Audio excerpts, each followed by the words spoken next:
তেল মাখিয়ে দিতেছি। কালকে শনিবার, মেয়ের বন্ধু আছে, তারপরে আবার রবিবার, 2 দিন বন্ধ। এই 2 দিন যদি তেল দিয়ে মাথায় রাখি, একটু তেলটা মাথায় ভালোভাবে সেট খাবে, একদম মাথাটা শুকনো খরখরা হয়ে গেছে।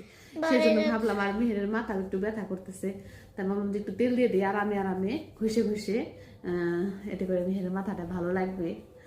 আর এই সুন্দর মুহূর্তটা একটু আমি ভাবলাম যে আপনাদের সাথে শেয়ার করি, যদি ভালো লাগে আপনাদের, তাহলে অবশ্যই আমার চ্যানেলটা সাবস্ক্রাইব করে আমার পাশে থাকবেন, আমার বেটির পাশে থাকবেন। আমার বেটির channel Meherda cutie pie channel, Meherda cutie pie, এই চ্যানেলে আমার বেটির রোজ ভিডিও আসে।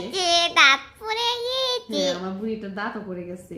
বুড়িটা 7 বছর চলতেছে, সামনেই 8 বছর চলবে। তো সবাই দোয়া করবেন আমার মেয়ের জন্য, আমার মেয়ে যেন ভালো এবং সুস্থ থাকে, আর ভালোভাবে পড়াশোনা করতে পারে। হ্যাঁ, আরো 2টা নড়ছে, এই 2টা ফালাতে হবে। 2টা ফালালে আর দাঁত কোথায় থাকবে? আমি কি দিয়ে খাওয়া দাওয়া করবো তুমি আমার সোনা পাখি? তো তেল ঘষে ঘষে দিয়ে দিলাম, আর এতক্ষণ পড়াশোনা করলো, এখন ভাবলাম যে একটু তেল দিয়ে তারপরে মাথাটা আছড়ে পড়তে বসাই দিই আবারও, তারপরে খাওয়া দাওয়ার তো করবো, আসছেই।